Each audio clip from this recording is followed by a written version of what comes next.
Connect कर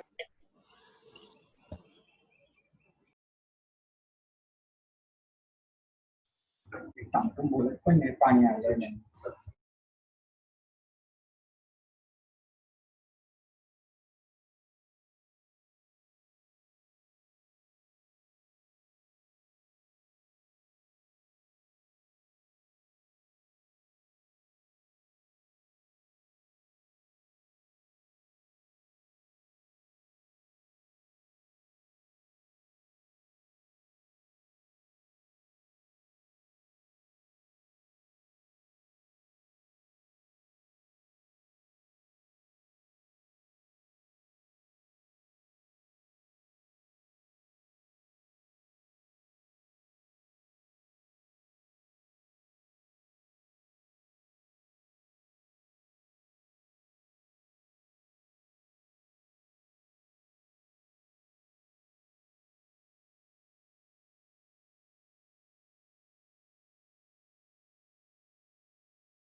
Hi, good evening, everyone.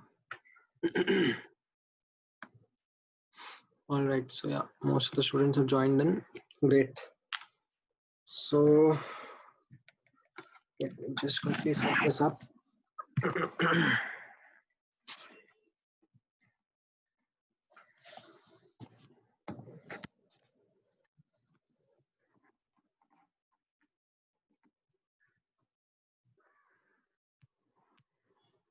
All right.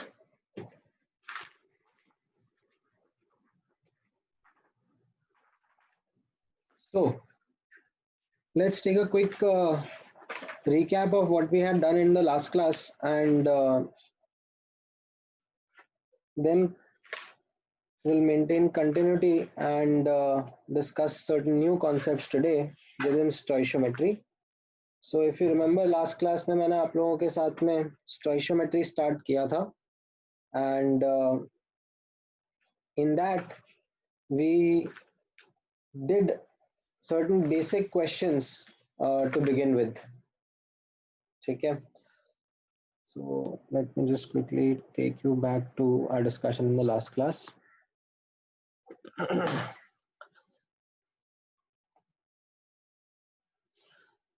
All right, so okay, so Aditya, I would request you to stay back after the class, and then let's have a discussion.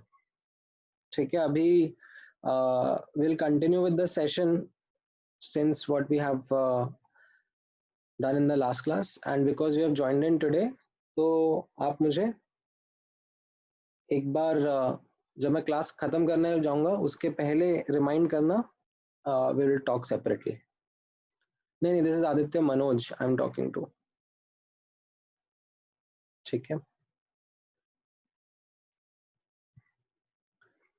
Alright, so yeah, as a quick recap, मैंने आपको बोला था कि हम लोग stoichiometry वाला part discuss कर रहे हैं, एंड इन लास्ट क्लास हम लोगों ने बैलेंस्ड इक्वेशन और उसका इंपॉर्टेंस समझा था, वेरिएबल्स में बैलेंसिंग करना सीखा था, and then I had asked you to do the analysis of balanced equation, and इसमें the preference was to be given to mole mole analysis. Then I did couple of questions based on same, and did a question or two by merging the concept of percentage purity, this one. Then हम लोगों ने volume analysis के बारे में भी discuss किया था, that in case the gases are at constant pressure comma temperature conditions, तो गैसियस स्पीशीज के लिए हम लोग वॉल्यूम एनालिसिस भी कर सकते हैं. And based on that we did a couple of examples. Actually, we did one example. The next was something which I had asked you as part of your homework. So let me just copy this up and हम लोग इसी को आज की class का continuation डालेंगे. Then मैंने आपको कुछ होमवर्क में क्वेश्चंस दिए थे, राइट. आई होप आप लोगों ने क्वेश्चंस ट्राई करे होंगे एंड हो सकता है कि इनमें कुछ आपके डाउट्स भी हो. So don't worry. What I'm going to do is I'm going to give some more questions today and then उसका combined video explanation I will share with you. ठीक है. So एक बार आप लोग उस वीडियो एक्सप्लेनेशन के थ्रू जाना and फिर अगर कुछ डाउट्स रहेंगे तो we will discuss on the WhatsApp group as well. ठीक है. So this reminds me, yeah I have shared the WhatsApp group का link over the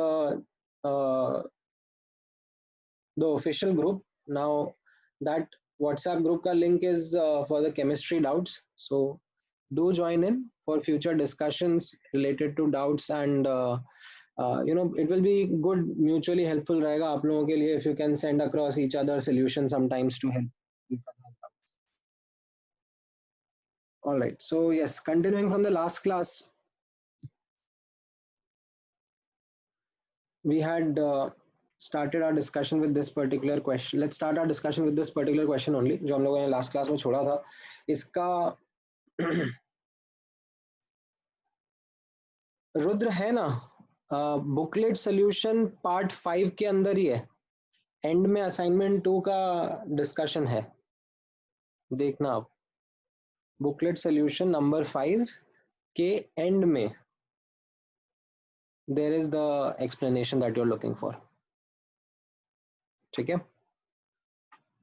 all right. Yes. So last class में we left at this question. So any takers, what was the answer to this question?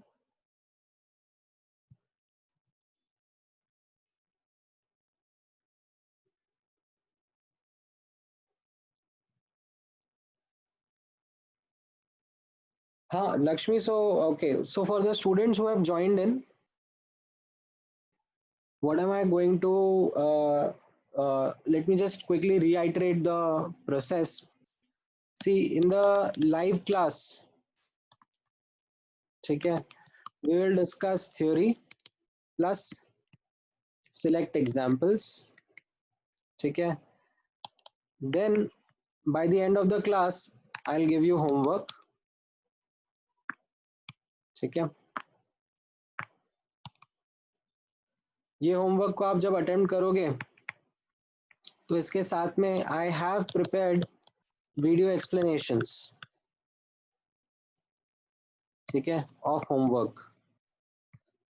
ठीक है. So this is something which is better than just sharing the solutions. ठीक है. There are soft copies of the solutions also, आपको website पे मिल जाएगा page की. But उसमें थोड़ा सा मैंने और इंफॉर्मेशन ऐड करने के लिए वीडियो एक्सप्लेनेशंस बनाए हैं. So the video explanations cover not just the what part of the solution, that this is what the solution is, they also help you cover and understand that how did we arrive at the solution. ठीक है. तो उसमें step by step question को समझने के बाद में step by step solving methodology मैंने डाला हुआ है. So once you do that, then most of your doubts should get cleared. ठीक है. But even in that scenario, if something isn't clear or you have some certain specific doubt, so that is where then the WhatsApp group has been created. ठीक है. This is for the ऐसे chem new support doubt discussion करके ऐसे group का नाम है. I don't remember the complete name, but there is this WhatsApp group जिस पर then we can have specific discussions also. This is additional discussion. ठीक है. इस पर you can post your doubts ठीक है, you can post your doubts from booklets, ठीक है, जो भी क्वेश्चंस होंगे, या फिर आप कोई और अगर रेफरेंस बुक देख रहे हो, ठीक है, यू आर, अभी तो मैंने रेकमेंड नहीं किया है, but if you are solving some reference book and all, तो आप उसके डाउट्स एंड ऑल भी पोस्ट कर सकते हो, ठीक है। नाउ वीडियो एक्सप्लेनेशंस मैं आपके होमवर्क देने के बाद में ग्रुप पे ही पोस्ट कर दूंगा, ठीक है। All of this will be posted on the group only, ठीक है। एंड इसके बाद भी अगर let's say there are some things that are you know you are still unable to rectify और क्लियर, तो फिर हम उसको केस बेसिस पर अलग से डिस्कस भी कर सकते हैं, ठीक है। मैंने आदित्य आज ही भेजा है, ठीक है, so why don't you ping me separately, ठीक है, on WhatsApp, you will find my number. जैसे मैंने आज लिंक पोस्ट करा ना केमिस्ट्री लेक्चर का, तो आपको मेरा नंबर मिल ही गया होगा, तो आप मुझे अलग से पोस्ट कर दो, I will send you the WhatsApp group का लिंक अगेन, ओके।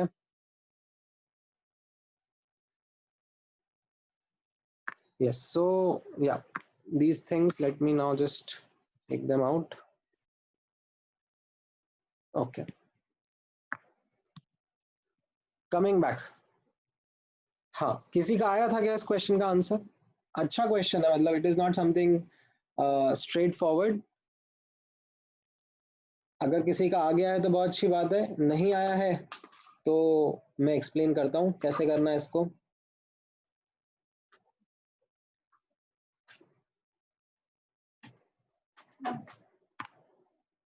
यहाँ पर आप ऑब्जर्व करना, वापस से एल्केन के बारे में बात करी जा रही है। सो अब instead of general CXHY, let us take alkane as CnH2n+2, ठीक है, ये जनरल फॉर्मूला होता है ना एल्केन का।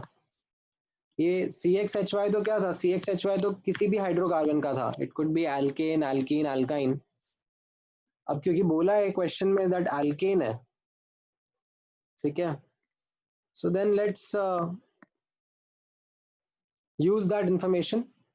अब इसका कंबशन इक्वेशन क्या रहेगा, यहाँ पर ऑब्जर्व करना, CnH2n2 गैसियस स्टेट में है, this is burnt with oxygen to give you CO2 gas, and यहाँ पर नोटिस करना H2O would be liquid।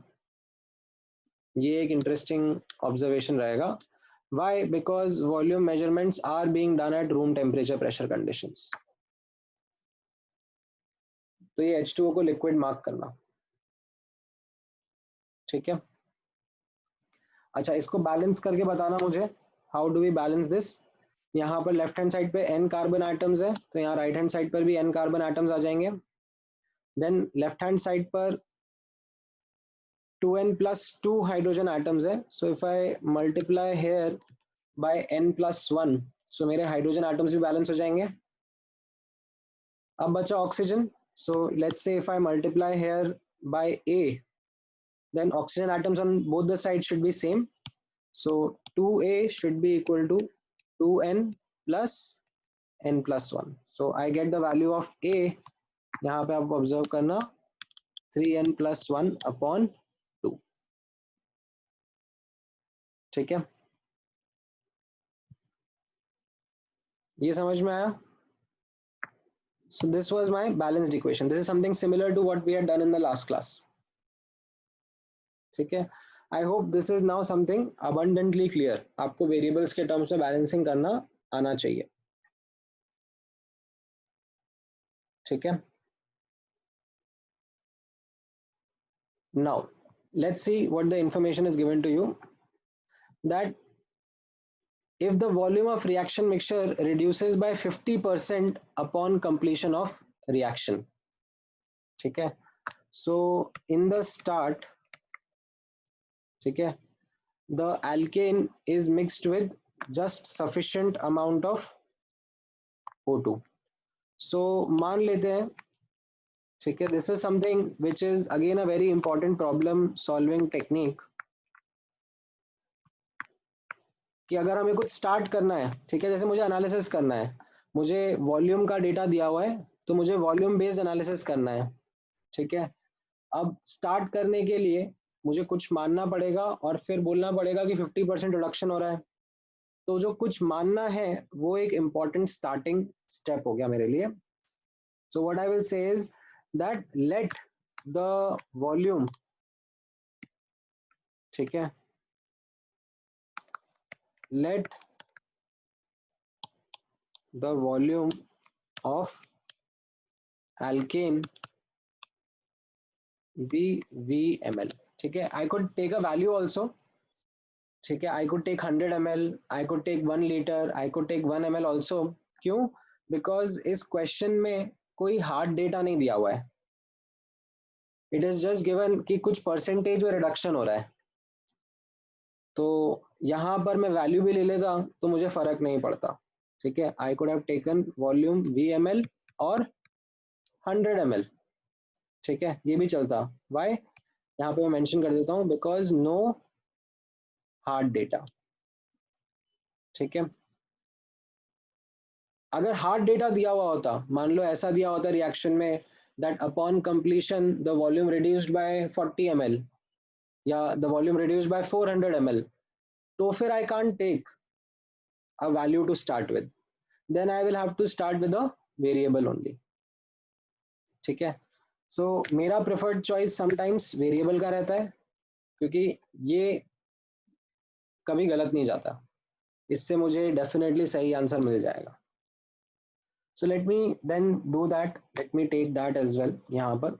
सो यहाँ पर ऑब्जर्व करना, स्टार्ट ऑफ द रिएक्शन में दिस इज VML, ठीक है, and there is no CO2, there is no H2O, ठीक है। This is the start of the reaction. How much of O2 would be required, ठीक है, if you look at their coefficients, ठीक है, if you look at the coefficient, if you do the analysis that CnH2n+2 and O2, इनके आप coefficients देखोगे तो आपको क्या दिखेगा, इसका कोफिशिएंट 1 है और इसका कोफिशिएंट 3n+1/2 है। तो अगर इसके VML है तो इसका कितना वॉल्यूम लगेगा, ये आप कैलकुलेट कर लोगे तो ये आ जाएगा 3n+1/2 इंटू VML, इतना लगेगा, right. Now end of reaction में क्या होगा, ये दोनों तो कंज्यूम हो जाएंगे, रिएक्टेंट्स पूरे खत्म हो गए, ठीक है, right. End of the reaction में क्या बचेगा, अब प्रोडक्ट बनेंगे। नाउ लुक एट CO2, इसका एनालिसिस कैसा रहेगा, if you look eight CnH2n+2 and CO2, CnH2n+2 का कोफिशिएंट 1 है और CO2 का कोफिशिएंट n है। तो अगर इसका VML है तो इससे कितना CO2 बनेगा, वापस से यूनिटरी मेथड अप्लाई करके आप देख सकते हो। So you will get your answer here that NVML will be the amount of CO2 that is going to be formed. Now, should I do the analysis for H2O as well?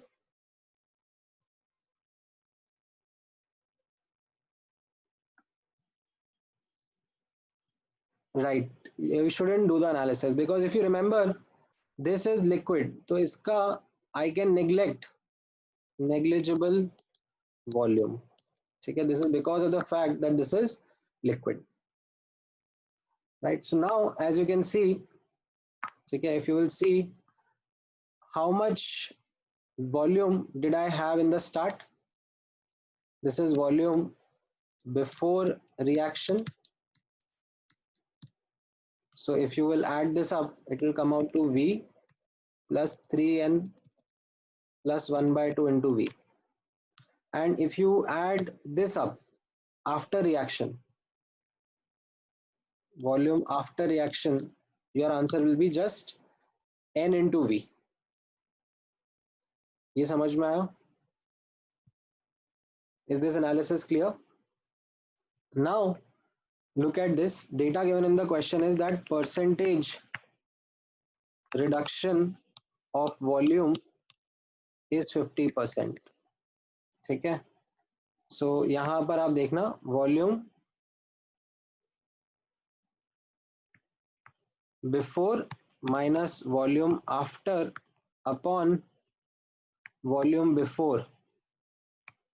Okay, this is how you read the reduction. Into 100% should be 50%. Okay, so when you will simplify this, V plus 3n plus 1 by 2 into V minus NV upon V plus 3n plus 1 by 2 into V is equal to 1 by 2, and the V will cancel out. As you can see, the V cancels out. You will get the value of N to be equal to, you will do the calculations, it comes out to be 3. Okay, so that is what gives you the answer that the alkane is C3H8 or propane. ठीक है, तो this is something जहां पर मैंने बहुत ही simplify करके दिखाया है आपको. ठीक है, आप इसको और सिंप्लीफाई कर सकते हो. You can simply say that 50% reduce हुआ है, यानी कि this after reaction is half of what before reaction was. तो मुझे इतना सारा लिखने की जरूरत भी नहीं है, but that is something which is maths, and maths वाले में I will leave it up to you to work and get the fastest way. ठीक है, एंड वो धीरे धीरे बिल्ड हो जाएगा. अभी मैं कई बार seemingly long process के through जाऊंगा in order to like simplify the things as much as possible. Okay, now ये वाला क्वेश्चन आप लोगों को समझ में आया? अब इस क्वेश्चन में किसी को कोई डाउट है? हाँ, मैं थोड़ा जूम आउट भी कर देता हूँ, यहाँ पर ऑब्जर्व करना.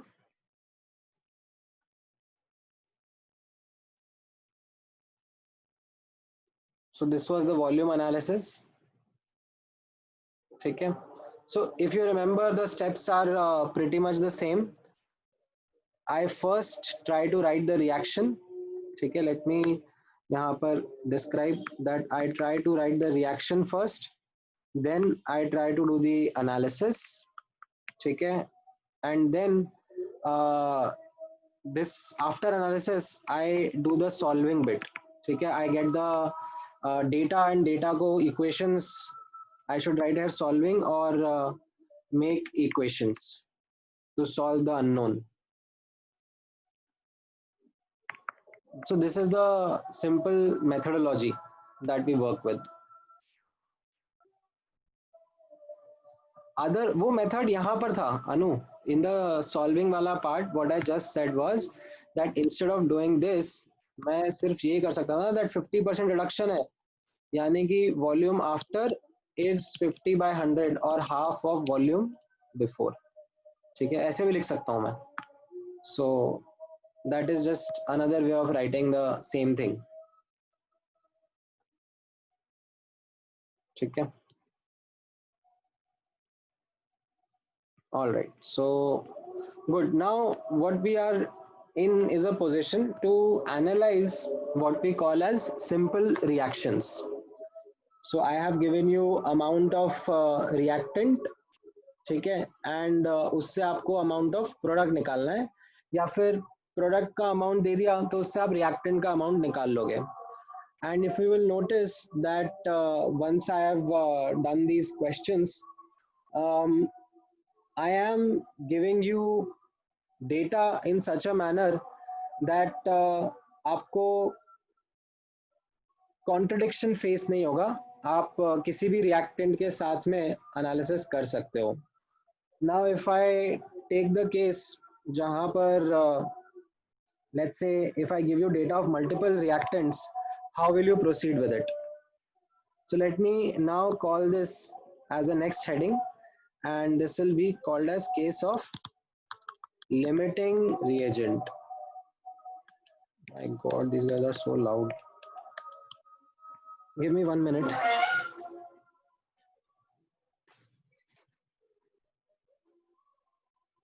Not going to work. All right. So yes, case of limiting reagent. Now, before I get into the details of what is the case of limiting reagent, let me try to first kind of put in front of you a scenario that talks about this situation upfront. ठीक है, so यहाँ पर let me take a simple example to begin with. Say N2 gas is combining with 3H2 gas to give you 2NH3 gas. ठीक है, अब यहाँ पर observe करना, if I ask you that I give you one molecule of N2 and 3 molecules of H2, how many molecule of ammonia will be formed? ठीक है, so आपका answer होगा कि it's a no brainer as we can see from the question. From the coefficient, 2 molecules of ammonia will get formed. Great. Okay, so if I give you 2 molecules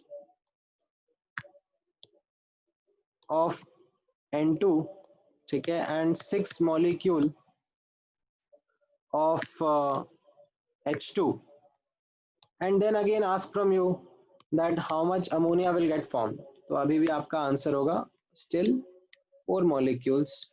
Not a problem, it wasn't difficult to ask and understand. Okay, but let me now change the pattern. ठीक है, now let's say I give you 3 molecule of N2 and I give you 3 molecule of H2. How much of ammonia will get formed? How many molecules of ammonia are going to get formed?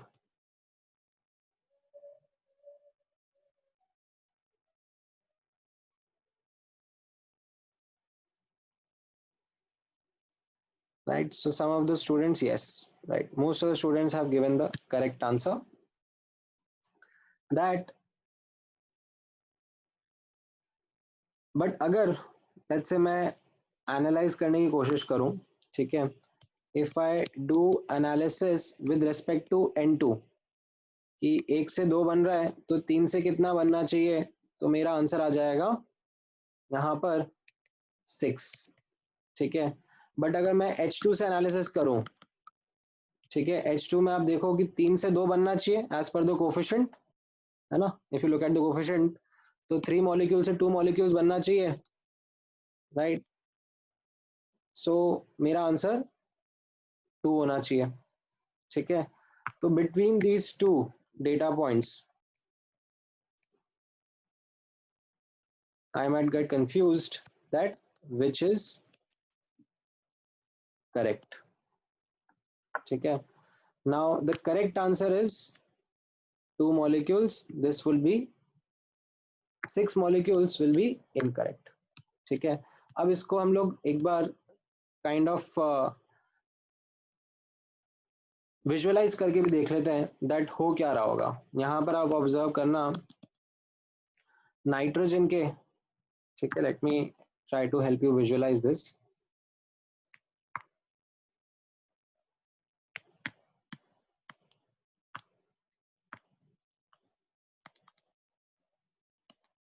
Nitrogen के 3 molecule हैं. ठीक है, अभी nitrogen में triple bond होता है. ठीक है, हो सकता है ये आपको नहीं आता हो सकता है कि आपने जूनियर क्लास में पढ़ा हो. एंड हाइड्रोजन के भी 3 ही मॉलिक्यूल है. ठीक है, so what happens as per the reaction that these 3 molecules will combine with 1 nitrogen molecules to give you 2 ammonia molecules.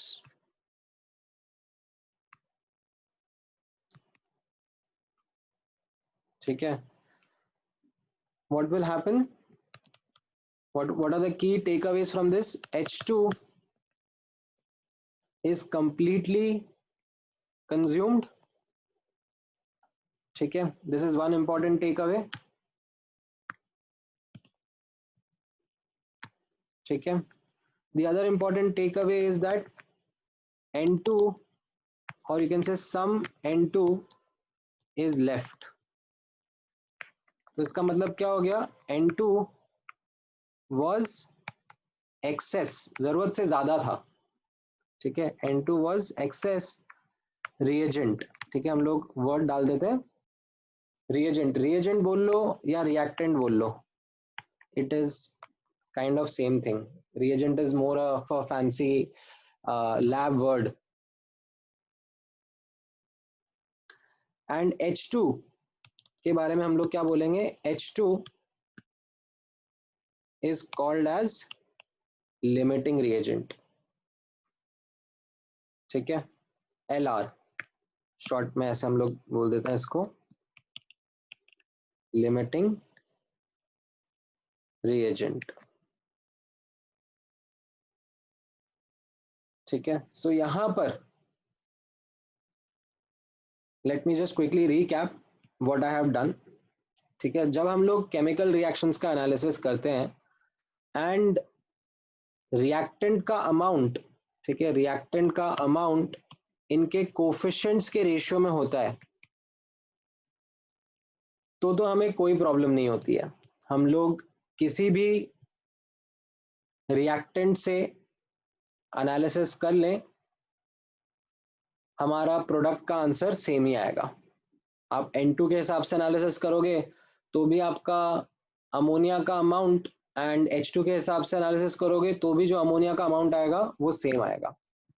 ठीक है, when the reactants are present in the ratio of their coefficients. ठीक है, but अगर जैसे ये आपने इस वाले केस में देखा that the reactants are not present in the ratio of their coefficients. ठीक है, ये 3:3 के रेशियो में हो गया, जबकि कोफिशिएंट ऐसे 1:3 के रेशियो में है. तो this then becomes a case of limiting reagent. ठीक है, इसमें क्या होगा, then in this case one of the reactants would be excess. ठीक है, जरूरत से ज्यादा होगा, एंड एक रिएक्टेंट होगा जो कि लिमिटिंग होगा. लिमिटिंग मतलब that reactant will decide how much of product is going to get formed. So यहां पर आपने नोटिस करा इस विजुअलाइजेशन में that N2 जो था वो जरूरत से ज्यादा था, it is excess.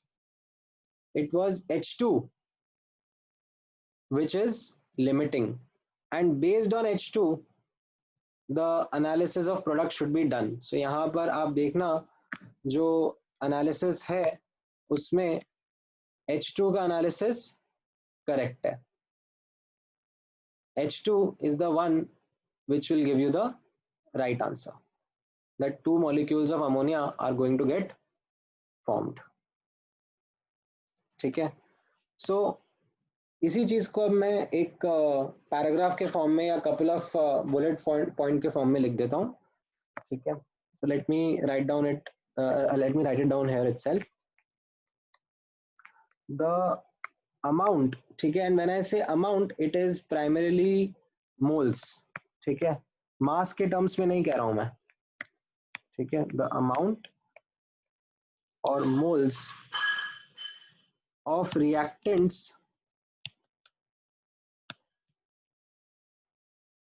that are mixed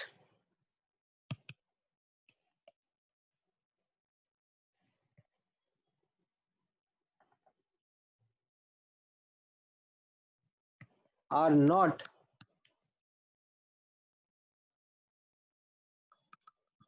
in the ratio of their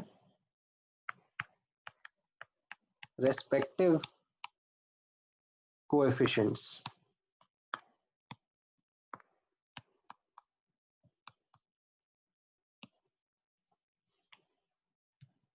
ठीक है, this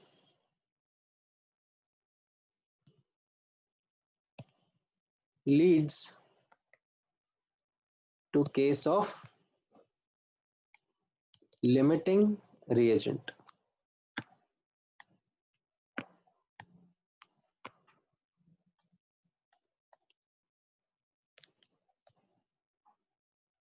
ठीक है, इसे शॉर्ट में हम लोग इसको LR बोला करेंगे. Now what does it mean, इसको थोड़ा सा और elaborate कर देते हैं यहाँ पर. Let me write the spelling correctly.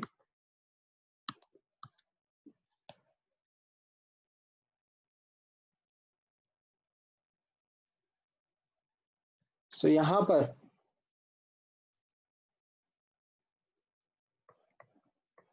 what happens is one of the reactants is in limiting amount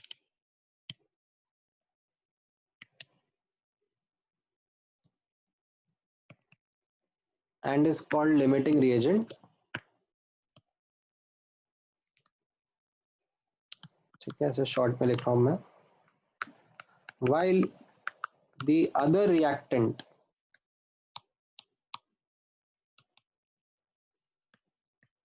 are called excess reagent.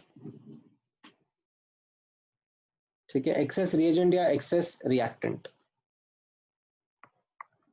Now what happens is that upon completion of reaction, ठीक है, two important things are going to be there. LR gets consumed completely, and you can say that the amount of product formed is decided by analysis of LR only.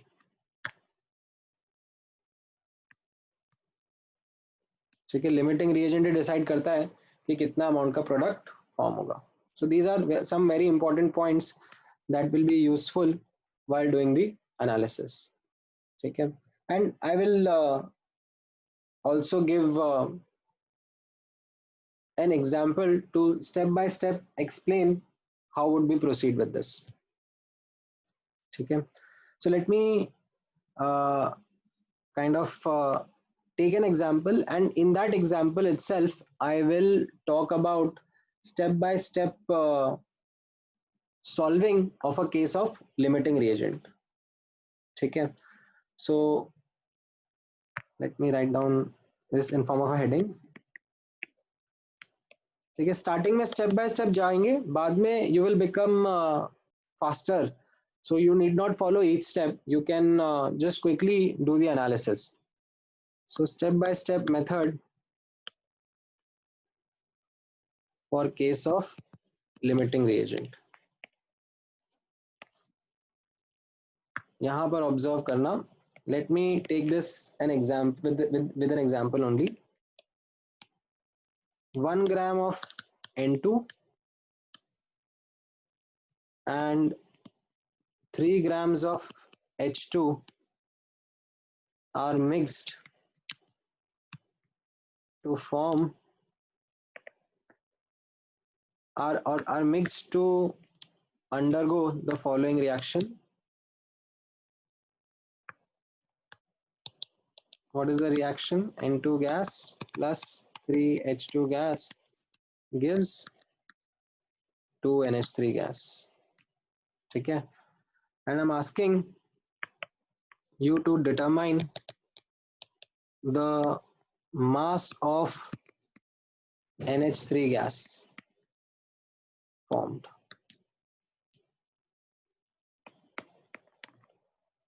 ठीक है, now I hope that you are not giving an answer 2 grams. ठीक है, I hope that is something which is abundantly clear that हम लोग मास में analysis नहीं करते हैं. ठीक है, so N2 gas plus 3H2 gas is giving 2NH3 gas. तो ये 1 ग्राम्स देखा, ये 3 ग्राम्स देखा, तो किसी महान पुरुष ने यहाँ पे 2 ग्राम लिख दिया हो, ये पूरा गड़बड़ हो जाएगा. This is absolutely wrong. You have even violated the law of conservation of mass. ठीक है, so definitely this will be a wrong answer. Now, okay, Kunal का doubt है that would the reactions be given in exam? Well, the common ones, yes, Kunal. ठीक है, ठीक है, सुमित आपका answer गलत है, and सम अनकॉमन वंस, इनका रिएक्शन आपको क्लास में मिल जाएगा, ठीक है, इनका सॉरी क्वेश्चन के साथ में मिल जाएगा, ठीक है. All right, so now let me take you through the step by step methodology of solving such questions. So यहाँ पर ऑब्जर्व करना, स्टेप 1 सबसे पहला रहेगा, एंड आप इसी तरीके से फॉलो करना. राइट बैलेंस्ड रिएक्शन, ठीक है. स्टेप 2, अगर दिया हुआ है तो बहुत अच्छी बात है, नहीं दिया हुआ है तो आपको लिखना पड़ेगा, खुद से बैलेंस करना पड़ेगा. Step 2 will be calculate moles of each reactant, ठीक है. अगर आपको मास दिया हुआ है तो उससे मोल्स निकालो. सो यहाँ पर जैसे N2 grams sorry N2 gas plus 3H2 gas is giving 2 NH3 gas. तो यहाँ पर this is given to you as 1 grams and 3 grams. So this implies this will be 1 by 28 moles and this will be 3 by 2 moles. ठीक है. Now step 3, calculate stoichiometric ratio, ठीक है, and identify if it is a case of limiting reagent. So ये काफी important step रहेगा, ठीक है. यहाँ पे ऑब्जर्व करना, this will be quite an important step. यहाँ पर what is meant by stoichiometric ratio, ठीक है. सो यहाँ पे ऑब्जर्व करना, stoichiometric ratio is mole upon coefficient, ठीक है. तो हर रिएक्टेंट के लिए आप ये निकालोगे. So moles of reactant 1 upon coefficient of reactant 1, ठीक है. Moles of reactant 2 upon coefficient, coefficient कहाँ से, इक्वेशन से, बैलेंस्ड इक्वेशन से, coefficient of reactant 2 and so on so forth. इस तरीके से आप स्टोइशियोमेट्रिक रेशियो निकालोगे. Now this is what is meant by stoichiometric ratio. If any reactant has a different value of stoichiometric ratio, ठीक है. यहाँ पर ऑब्जर्व करना, if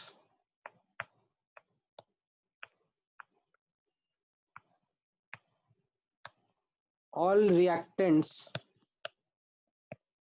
have same value of stoichiometric ratio, then it is not a case of limiting reagent.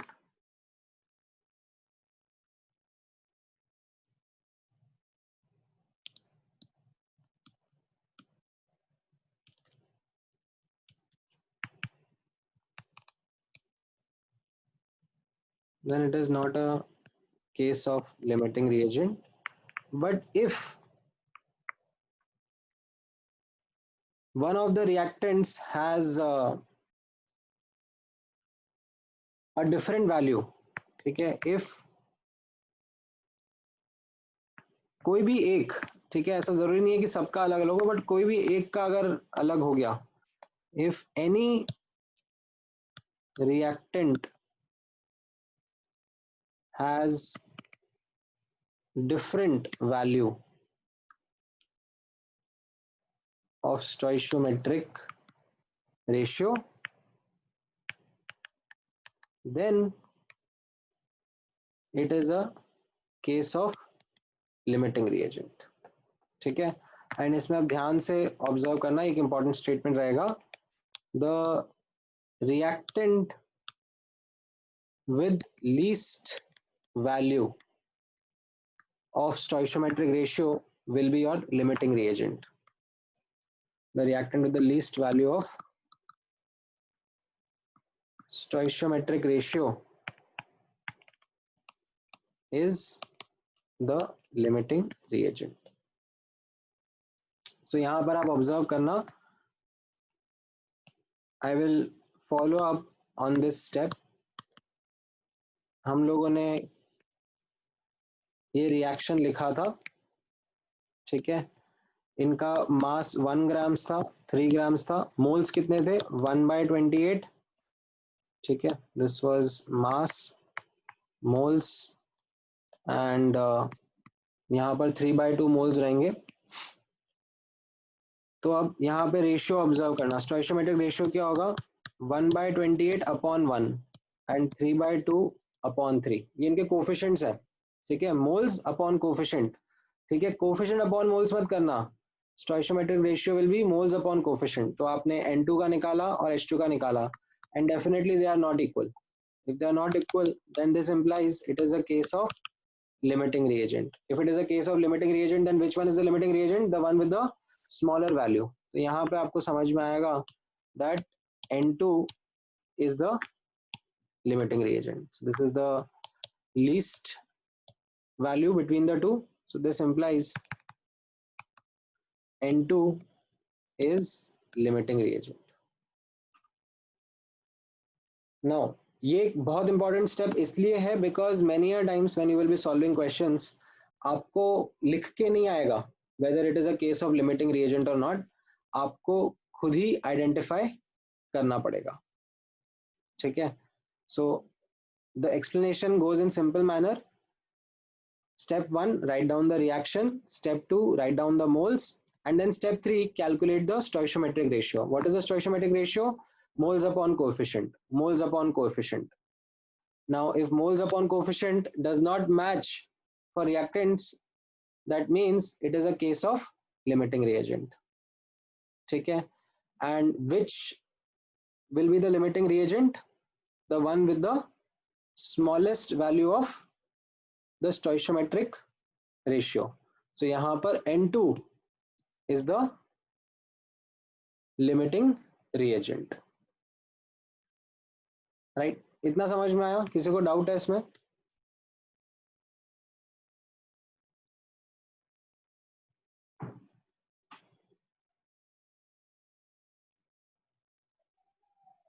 अच्छा, अभी खत्म नहीं हुआ है एनालिसिस, अभी हम लोगों ने आधा पार्ट कर लिया है, that we have identified the case of limiting reagent and कौन लिमिटिंग रिएजेंट है. अब नेक्स्ट स्टेप आता है which is your step 4, which is also a very important step, that now you will have to perform mole analysis. ठीक है, I would prefer to do mole analysis. ठीक है, gases रहेगा तो उसमें volume analysis भी कर सकते हो. So perform mole analysis as per the following format and use the learnings of case of limiting reagent. ठीक है, तो यहाँ पर ये जो फॉर्मेट मैं आपको बताने जा रहा हूँ ये बहुत इंपॉर्टेंट फॉर्मेट रहेगा. This is something of a format जो मैं आज आपको सिखाऊंगा, and for the next 2 years whenever we are going to do analysis of reactions we are going to follow this format only. This is a robust, very clear and easy to understand format of how a reaction is to be analyzed. Now अब यहां पर observe करना,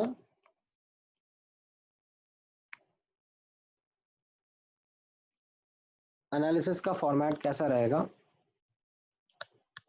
So you write down the reaction N2 gas plus 3H2 gas gives 2NH3 gas.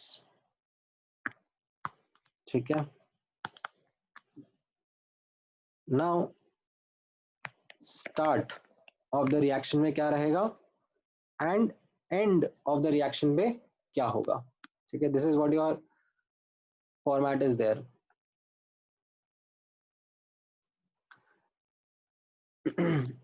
Guys, please behave.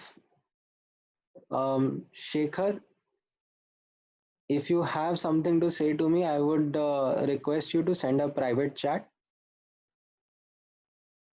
ठीक है. Otherwise, I have no option. Then I will just, okay, I'll change the chat now. I have forced this on my side. Now you can only send replies to me. ठीक है.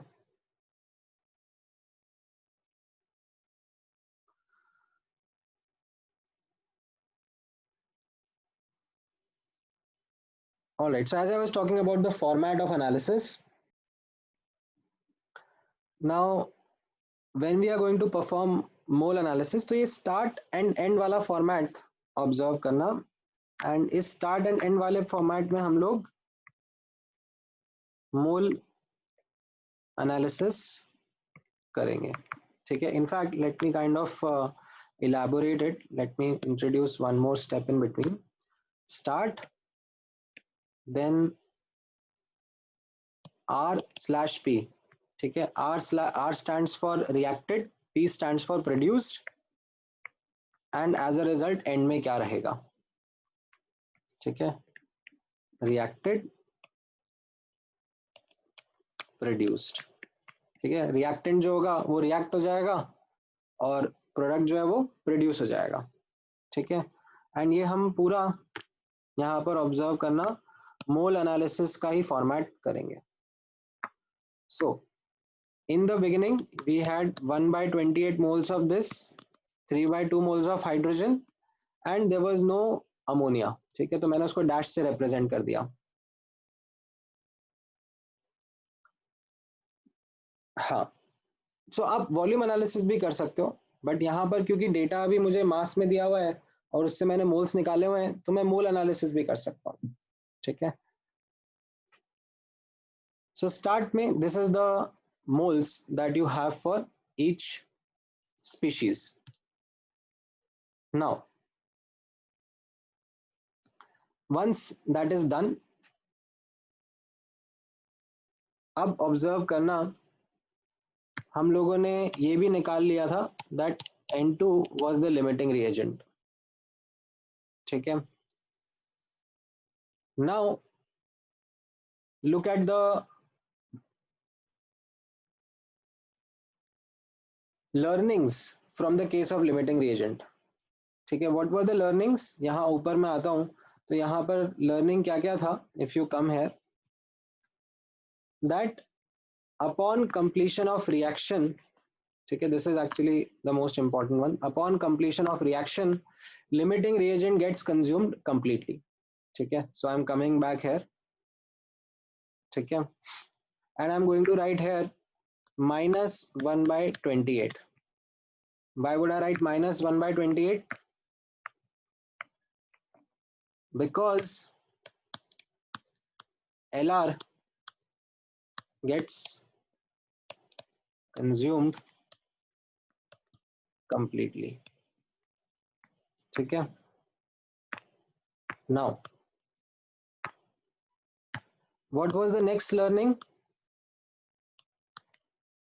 The next learning was, वापस से मैं ऊपर आपको लेके आ जाता हूँ. The next learning was the amount of product formed is decided by analysis of limiting reagent only. ठीक है. So it is limiting reagent which decides how much of product is going to get formed. So यहाँ पर आप observe करना.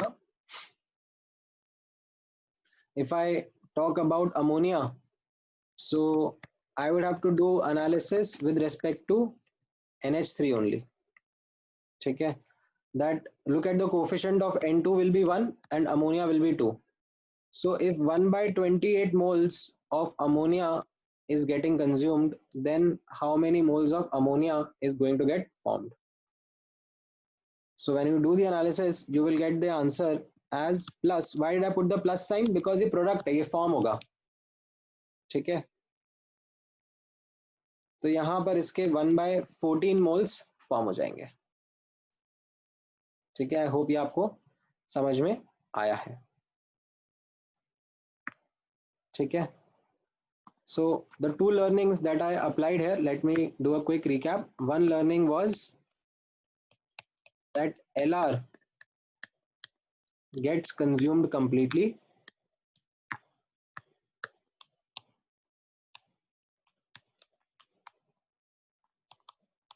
That is one learning, जिसकी वजह से I was able to write here 1 minus 1/28.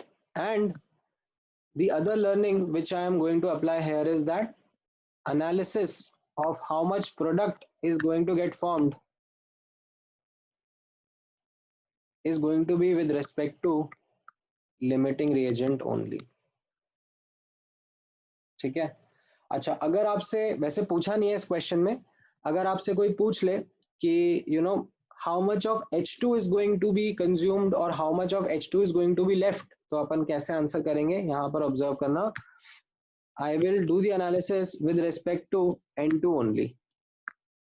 So यहाँ पर आप ऑब्जर्व करना N2 एंड H2 के बीच में, ठीक है? N2 का कोफिशिएंट 1 रहेगा, H2 का कोफिशिएंट 3 रहेगा. तो अगर 1/28 मोल्स N2 के कंज्यूम हो रहे हैं, तो how many moles of H2 are going to get consumed? So you will find, and I will write this as minus 3/28. Why? Minus sign, because it is getting consumed. ये समझ में आया आपको? So what will happen now in the end? ठीक है? The limiting reagent got consumed completely. ठीक है? तो end में limiting reagent कुछ बचा ही नहीं. N2 is 0. How much of H2? How much of H2 is remaining? As you can see, starting में 3/2 था और कितना consume हो गया? 3/28 consume हो गया. So this will be the moles of H2 left, or you can say remaining. ठीक है? And then with respect to ammonia, हम लोगों ने निकाल लिया, starting में 0 था, starting में there was nothing of ammonia, and कितना produce हो गया? 1/14 moles. So in the end you will have 1/14 moles of the reactant present. ठीक है? So ये एक important format है analysis का, which will be time and again used while doing questions.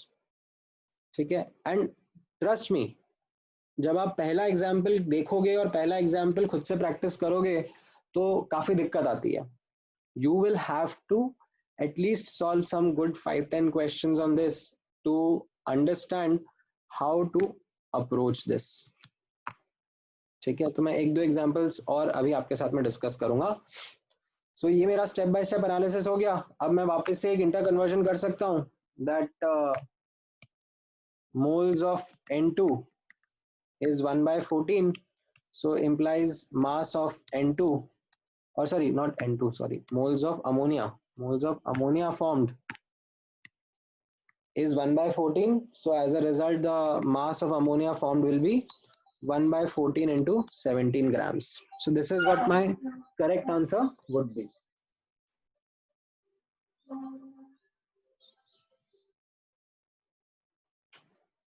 ये समझ में आया आपको?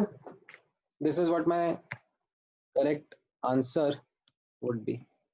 ठीक है? I think सानिध्य का आंसर आया था ये long back, and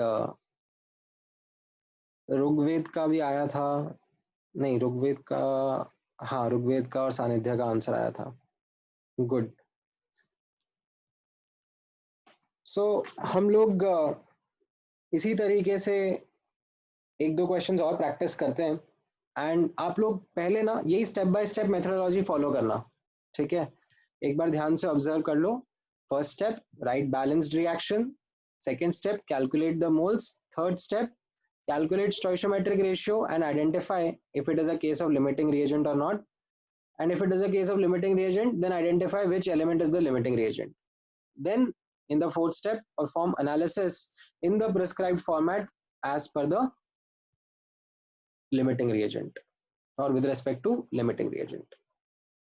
ठीक है, ये एनालिसिस वाला फॉर्मेट वापस से मैं आपको बता देता हूँ. सबसे पहले स्टार्ट पे फोकस करो.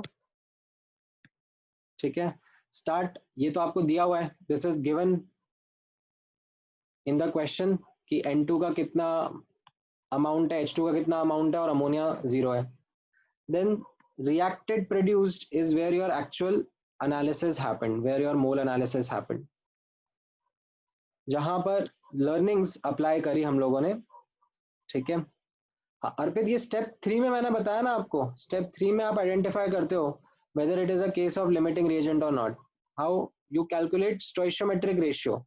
Stoichiometric ratio is moles upon coefficient. ठीक है, ये आपका स्टेप 3 का लर्निंग है, that you calculate stoichiometric ratio. And अगर मोल्स अपॉन कोफिशिएंट सेम नहीं है, ठीक है, तो it is a case of limiting reagent. अगर let's say stoichiometric same ratio same है, ठीक है, it is not a case of limiting reagent, then आप कोई से भी रिएक्टेंट के हिसाब से एनालिसिस करो, आपका आंसर सेम ही आएगा. राइट, जैसे फॉर एग्जांपल यहाँ स्टार्टिंग में मैंने आपको बोला था, अभी इसमें कैसा था, इन केसेस में आप N2 के हिसाब से आंसर दो या H2 के हिसाब से आंसर दो, it is going to be same only. ठीक है, it is only when the reactants are not present in stoichiometric ratio, then the correct answer comes from limiting reagent. ठीक है, all right, so as I was saying, हाँ ये वाला जो part है जिसमें reactant and product कितना react होगा, कितना प्रोड्यूस होगा, इसमें हमें लर्निंग्स लगानी है. लर्निंग्स क्या क्या थी? Number 1 learning was limiting reagent gets consume completely. So आपने लिमिटिंग रिएजेंट को पूरा कंज्यूम कर दिया, यहाँ पे -1/28 लिख दिया. ठीक है, एंड देन कितना रिएक्टेंट्स रिएक्ट होंगे, कितना प्रोडक्ट्स प्रोड्यूस होंगे, that is entirely done with respect to limiting reagent. तो यहाँ पर आप नोटिस करना, मैंने जो भी मोल मोल एनालिसिस करा है ये with respect to limiting reagent ही करा है. सो जो रिएक्टेंट्स होंगे वो कंज्यूम होंगे तो उनके साथ नेगेटिव साइन लगेगा, जो प्रोडक्ट्स होंगे वो प्रोड्यूस होंगे उनके साथ पॉजिटिव साइन लगेगा. And once you are done, then you can come to the last line and talk about कि एंड में क्या रहेगा. ठीक है, सो apply this on another question. Let me give you that question and let me know the answer for this. So 6 moles of each X and Y are mixed to form or to undergo the reaction X plus Y is giving X3 Y4. ठीक है, now determine, ठीक है 3 parts हैं इसमें, determine, और चलो 2 ही part करते हैं. determine the moles of X3 Y4 formed and percentage of excess reactant reacted.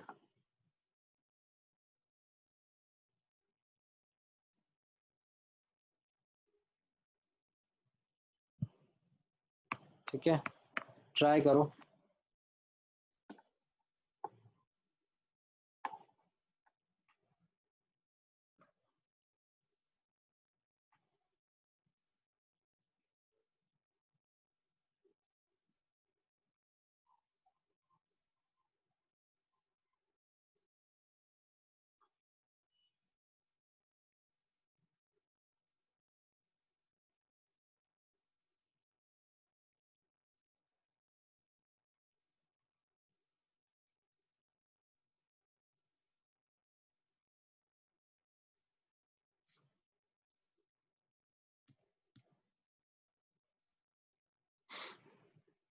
नहीं सुमित, आप स्टेप 1 पे गड़बड़ हो गया ना, बैलेंस कौन करेगा? आप ही को बैलेंस करना है, जरूरी थोड़ा ना है कि मैं बैलेंस करके दूंगा रिएक्शन।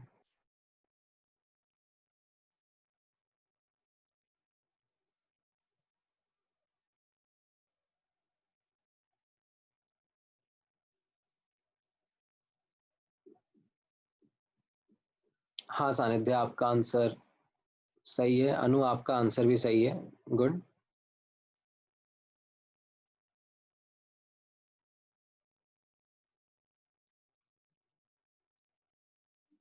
नहीं उत्सव, थोड़ा गड़बड़ कर दिया।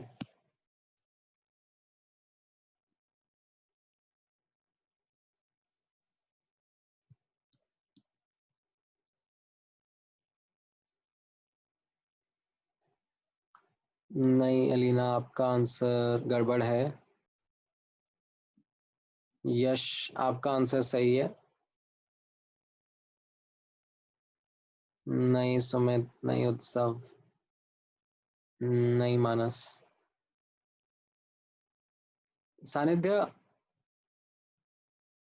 ये नहीं पूछा कितना बचा है, ये पूछा है कितना रिएक्ट हो गया है। हाँ फाइनली सुमित, आपने आंसर सही दिया है।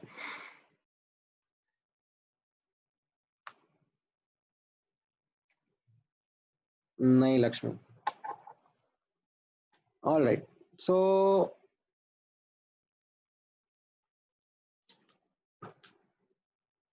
एटलीस्ट फर्स्ट पार्ट का आंसर बता, चलो इतना बता दो कि लिमिटिंग रिएजेंट कौन सा है between x and y, which is the limiting reagent?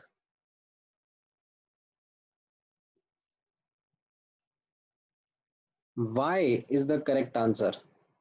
x नहीं है ना बाबा। देखो यहाँ पर वापस से आप लोग, सबसे पहले step 1, balance the reaction. So 3x plus 4y is giving x3y4, ठीक है, this is your step 1।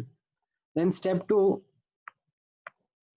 Determine the moles of reactants. अभी तो दिया हुआ है क्वेश्चन में, इन सबका मोल्स दिया हुआ है आपको 6 each. Step 3, calculate the स्टोइशियोमेट्रिक ratio. स्टोइशियोमेट्रिक ratio क्या होगा? Moles upon coefficient, moles upon coefficient, ठीक है, not coefficient upon moles, moles upon coefficient. So 6/3 and 6/4, of course they are not equal, ठीक है। if they are not equal, that means it's a case of limiting reagent, and इन दोनों में छोटा कौन है? this is the smaller one, 6/4 is the smaller one, तो इससे क्या आ गया? y is the limiting reagent ना, ठीक है। तो ये स्टेप 3 तक आप लोगों ने फॉलो कर लिया। अब इसके बाद में एनालिसिस रहेगा, ठीक है। तो एनालिसिस के लिए मैं वापस से एक बार फ्रेश लिखूंगा, ठीक है। एनालिसिस के लिए I will write again that 3x plus 4y is giving x3y4. now I have start, this is 6 moles, this is 6 moles, and this is 0, ठीक है। then I will talk about reacted produced। reacted produced में कैसा रहेगा? this one was my limiting reagent, ठीक है। so the limiting reagent will get consumed completely, so the answer will be -6, ठीक है, for y। now how much of x3y4 will be formed? the analysis has to be performed with respect to the limiting reagent। so 4 इसका coefficient है and 1 x3y4 का coefficient है, ठीक है।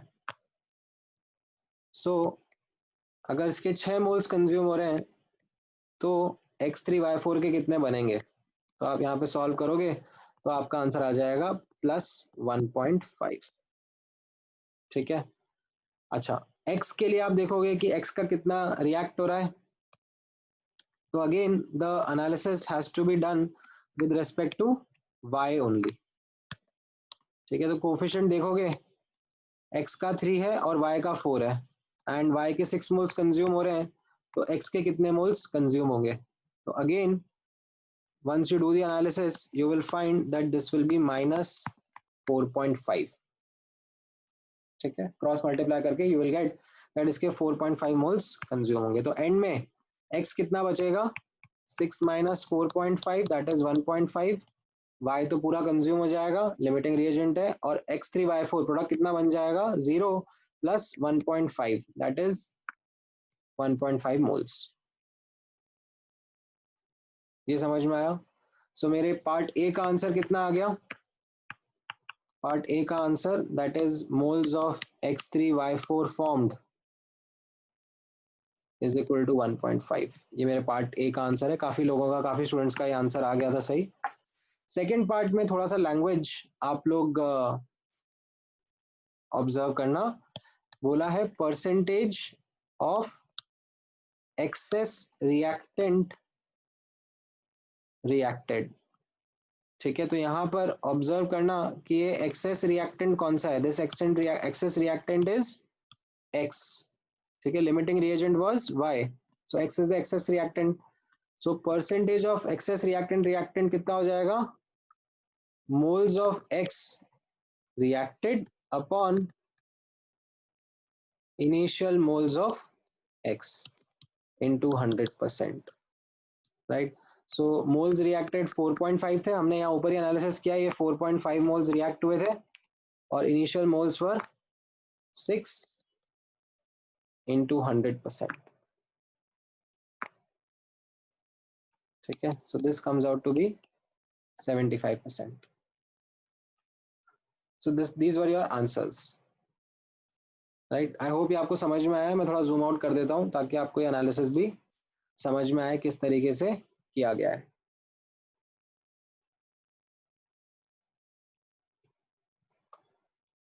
नहीं सुमित, ये नहीं पूछा ना कितना बच गया है। अगर मैं आपसे ये पूछता कि how much of excess reactant is left, तो मेरा आंसर 25% होता। मैंने पूछा how much of excess reactant got reacted, so that is why my answer is 75%.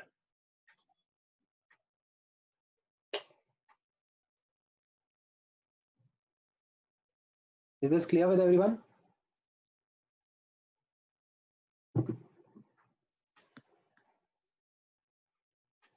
हाँ आयुष समझ लो ना कैसे आया ये -4.5 कैसा आया, उसके लिए इस एनालिसिस पे फोकस करो ना।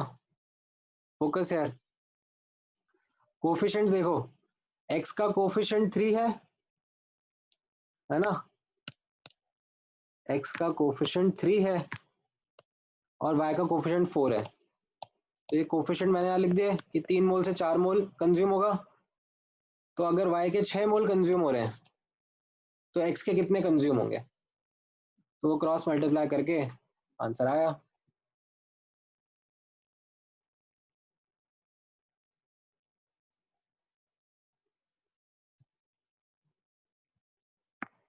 ठीक है, all right. So step by step method follow करोगे तो आपका आंसर डेफिनेटली आएगा ही सही।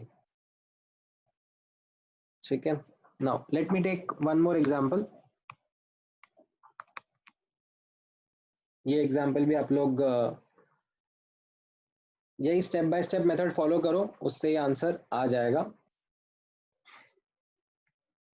सो 1 gram of carbon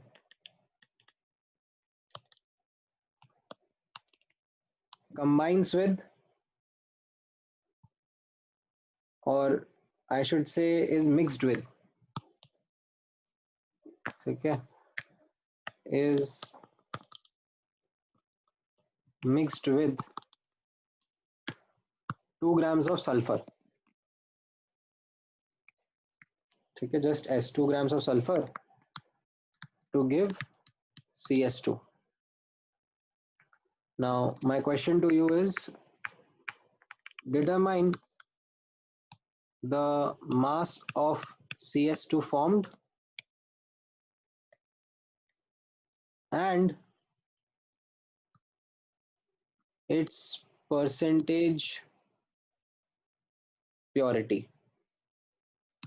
in the final mixture।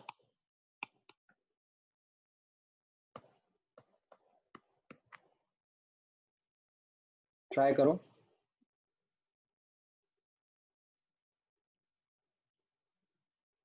Don't use calculator or anything.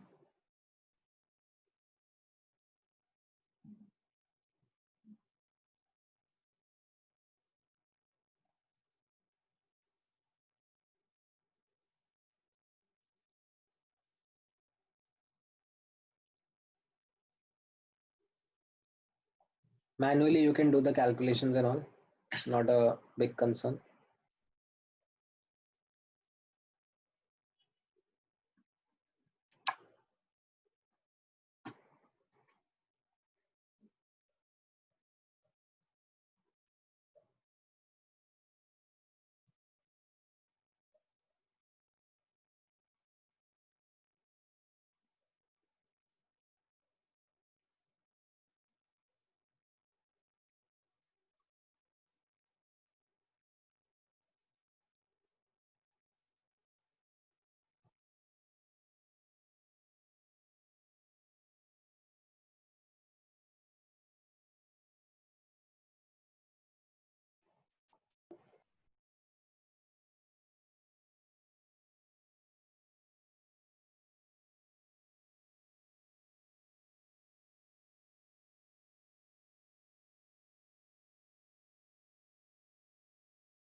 नहीं अनु, आपका आंसर सही नहीं है.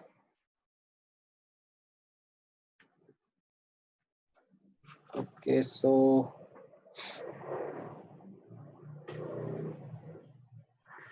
नहीं अलीना, आपका भी आंसर सही नहीं लग रहा है. ऋग्वेद का नहीं. हाँ, आंसर फ्रैक्शंस में ही है, मतलब it is not a pleasant calculation. हाँ, श्रेयस का आंसर सही लग रहा है. मास पूछा है, मास. मोल्स नहीं पूछा समेत, मास पूछा है.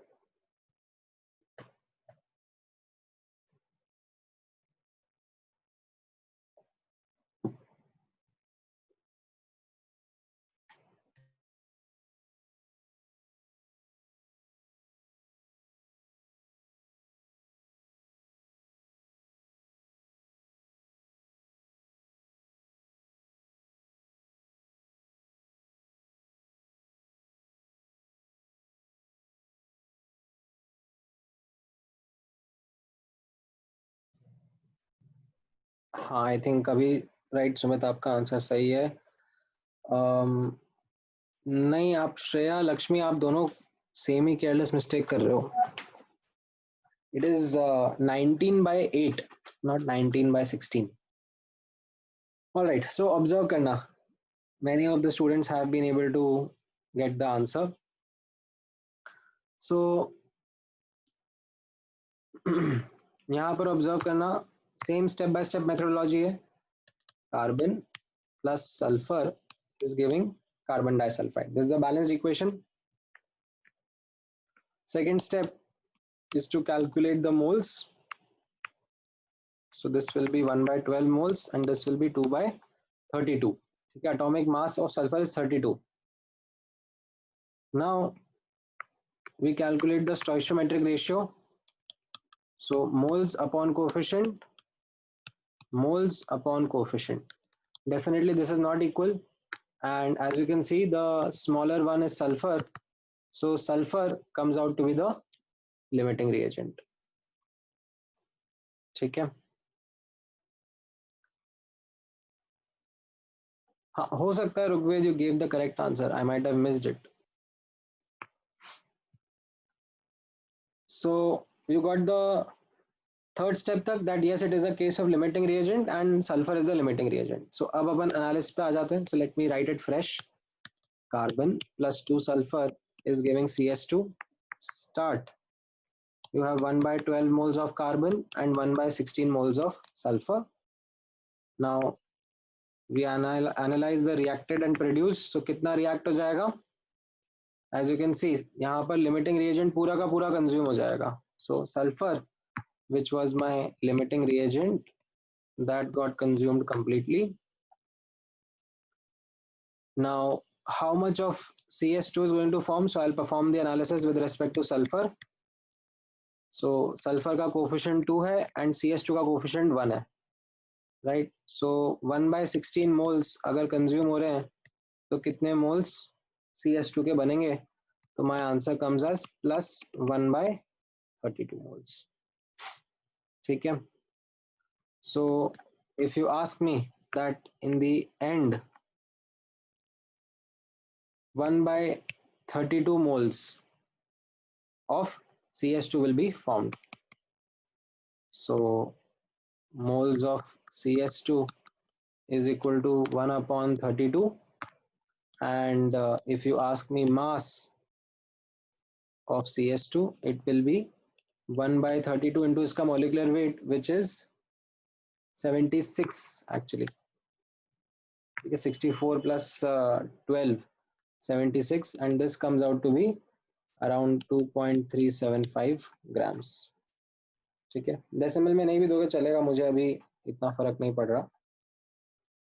So that is what the part A का आंसर would be. ठीक है. पार्ट B का आंसर आया किसी का?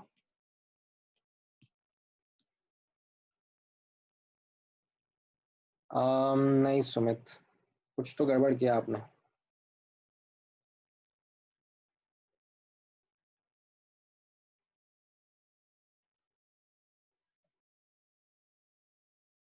नहीं रावी.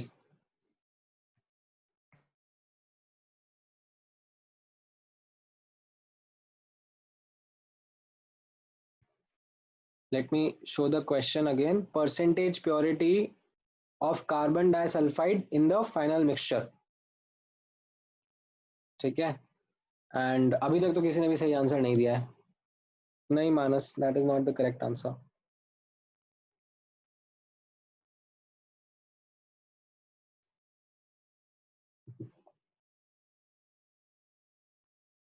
नहीं ऋग्वेद.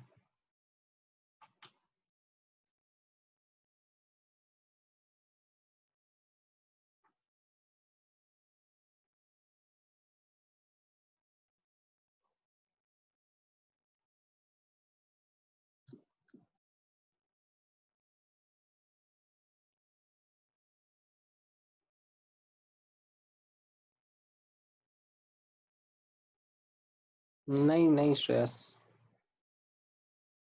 श्रेयश, नहीं, that is not the correct answer.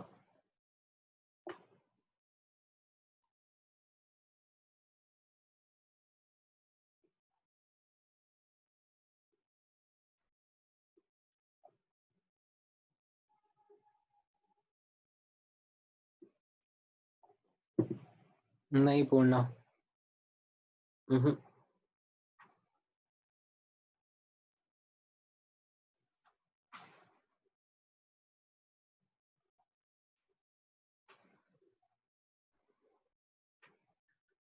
Okay, so I think आप लोगों को, हाँ, केदार ने सही आंसर दिया है. Finally got one answer from Kedar. Right Kedar, that is correct. So okay, अब मैं बता देता हूँ क्या होगा. एक्चुअली एंड में आप यहाँ पर ऑब्जर्व करो दैट सल्फर तो पूरा खत्म हो जाएगा, बट कार्बन बचेगा ना. There will be some carbon that will be left, and that is what will form the final mixture. So either you can do the longer analysis. I will give you a shorter method as well, but let me first show you the longer method. So sulphur और इसका आप coefficient देखो, carbon का coefficient 1 है, sulphur का coefficient 2 है, तो sulphur के अगर 1/16 मोल्स कंज्यूम हो रहे हैं तो कार्बन के कितने कंज्यूम होंगे? तो आप यहाँ से नोटिस करोगे, so you will get the answer as -1/32। ठीक है, कार्बन का और सल्फर का कोफिशिएंट देखो और उससे पता पड़ेगा कि अगर सल्फर के 1/16 मोल्स कंज्यूम हो रहे हैं तो कार्बन के 1/32 मोल्स कंज्यूम होंगे। तो कार्बन कितना बच जाएगा? Initially it was 1/12 and it got consumed was 1/32. ठीक है, so this is what your final mixture will be. Now percentage purity of CS2 in final mixture, ठीक है, it will be mass of CS2 upon the entire mass of CS2 plus mass of carbon that is left into 100%. ठीक है, अब यहाँ पर observe करना, either I can go via the longer method and from the moles calculate the mass of carbon, or I can say that this value should be 3 grams only. Why? Because of law of conservation of mass.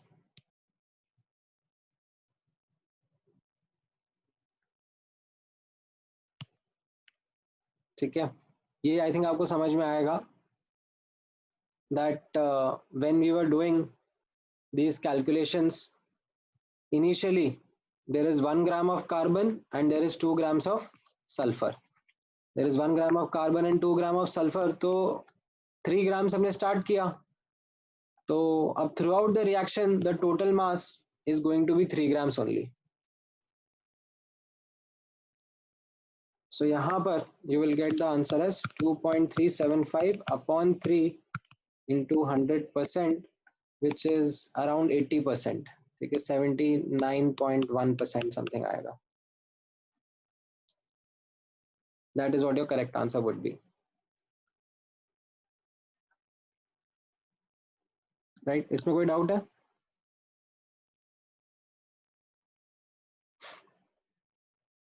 हाँ अनु, आप लेके देखो, आपका answer same आएगा. Try it, you will get the same answer. Although मैंने question में आपको specify करा है.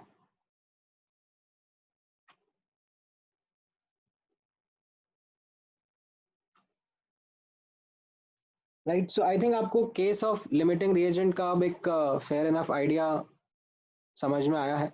अच्छा ठीक है Utsav, Arpit, I will explain the percentage purity वाला पार्ट भी अगेन. तो यहाँ पर आप ऑब्जर्व करना, दैट क्वेश्चन में आपसे पूछा हुआ है percentage purity of CS2 in the final mixture. The final mixture is what?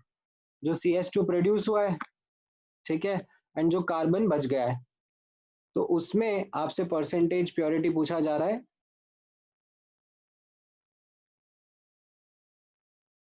कितना रहेगा? दैट इज द फॉर्मूला कि कितना मास ऑफ CS2 है upon the total mass into 100%. अब the total mass, either you have two options, आप carbon का भी मास लिखो, कैलकुलेट करो, क्योंकि मोल्स तो मैंने आपको बता ही दिए हैं यहाँ पर. This is something where you have calculated the moles of carbon. तो यहाँ से आप मोल्स ऑफ कार्बन से मास ऑफ कार्बन निकालो और यहाँ पे डालो, या फिर I told you a shortcut that the denominator can be written as 3 grams.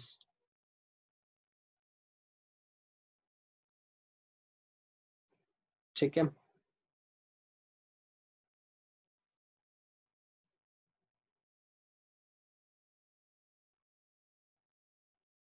ये समझ में आया आपको? All right, so now I think you are in a position to attempt some more questions from the booklet. So let this be the last example for today, and I will take some more examples in this in the next class, and then we will discuss the next variations like series reaction, parallel reaction and all in the next class. अच्छा अब okay, Arpit, you are asking why the carbon is left. आप सोचो ना यहाँ पर ऐसे ये carbon लिया था, ठीक है, और ये सल्फर लिया था, ठीक है, एंड अब इनसे आपका CH2 बन रहा था, ठीक है, बट वो कैसे बन रहा था, अब सल्फर पूरा का पूरा रिएक्ट हो गया, ठीक है, सल्फर पूरा खत्म हो गया, let me use this to visualise, ये सल्फर पूरा खत्म हो गया, बट कार्बन पार्शियली खत्म हुआ क्योंकि कार्बन एक्सेस रिएक्टेंट था। तो अब एंड में क्या क्या बचेगा, एंड में ये थोड़ा कार्बन बचा और CH2 बचा ना, जो प्रोड्यूस हुआ था CH2 वो रहा, और जो बचा हुआ कार्बन था वो रहेगा। समझ में आया?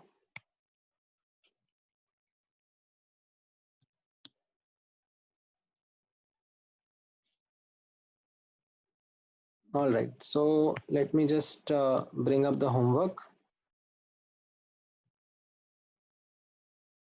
हाँ तो बोलो ना अर्पित, आपका डाउट क्या है, और let me you raise your hand and then I will give you a chance to speak also. एक मिनट देना अर्पित. So these are the questions that you can try. इसमें आप 58 तक कर लो FBO में, and FBS में just give me a second, I will just quickly validate.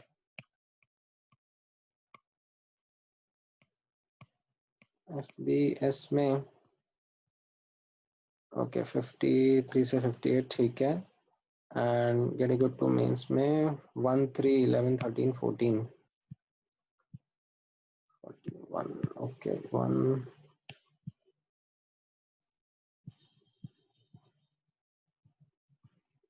ठीक है, राइट, सो ये आप होमवर्क कर सकते हो फ्रॉम द बुकलेट। एंड कहाँ गया हमारा अर्पित, राइट, अर्पित आपका मैंने अनम्यूट करा, आपका डाउट बोलो क्या है। सर वो परसेंटेज प्योरिटी के डिनोमिनेटर में हमने मास ऑफ लेफ्ट कार्बन को ऐड क्यों किया? क्योंकि आपसे पूछा है what is the percentage purity of CH2 in the final mixture, what is the final mixture. ये एनालिसिस में देखो ना आप, एंड में क्या हो जाएगा, सल्फर तो पूरा खत्म हो जाएगा, हाँ, और कार्बन भी बचेगा, हाँ, और CH2 प्रोड्यूस होगा। Yes sir. तो that is what the final mixture is.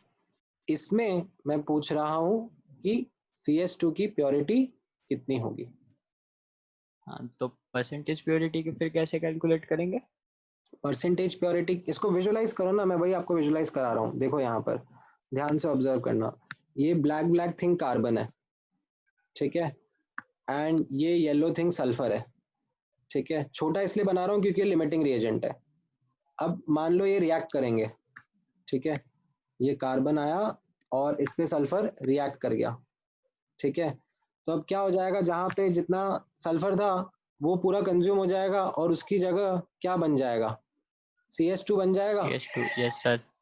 But अब ये कैसा है, ये तो पूरा घुला मिला हुआ है रखा है ना कार्बन के साथ में, पूरा मिक्सचर है ना ये हाँ, तो इसमें अब मैं पूछ रहा हूँ कि आपको CH2 कितना है ओके।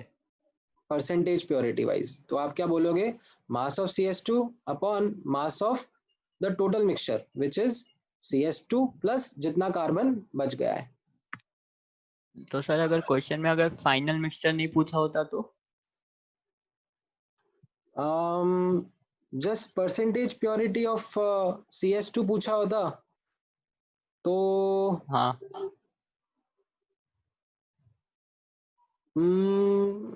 मतलब इनकम्प्लीट होता थोड़ा क्वेश्चन, ये तो बताना चाहिए ना कि किसमें परसेंटेज प्योरिटी पूछा जा रहा है। Okay sir. ठीक है, ऑल राइट। अच्छा तो या कमिंग बैक गाइज, ये होमवर्क आप लोग ट्राई करो and I will send the recording of today's session as well as send you the homework. Sorry video explanation of the homework, ठीक है। एंड मैं अभी भेज दूंगा आप लोगों को recording, I will send it in some time. थोड़ा सा इसको बंद करने के बाद में वो प्रोसेसिंग में टाइम लेता है, सो रात को ही मिल जाएगा आपको, ठीक है। ऑल राइट, चलो, thank you guys, take care, good night.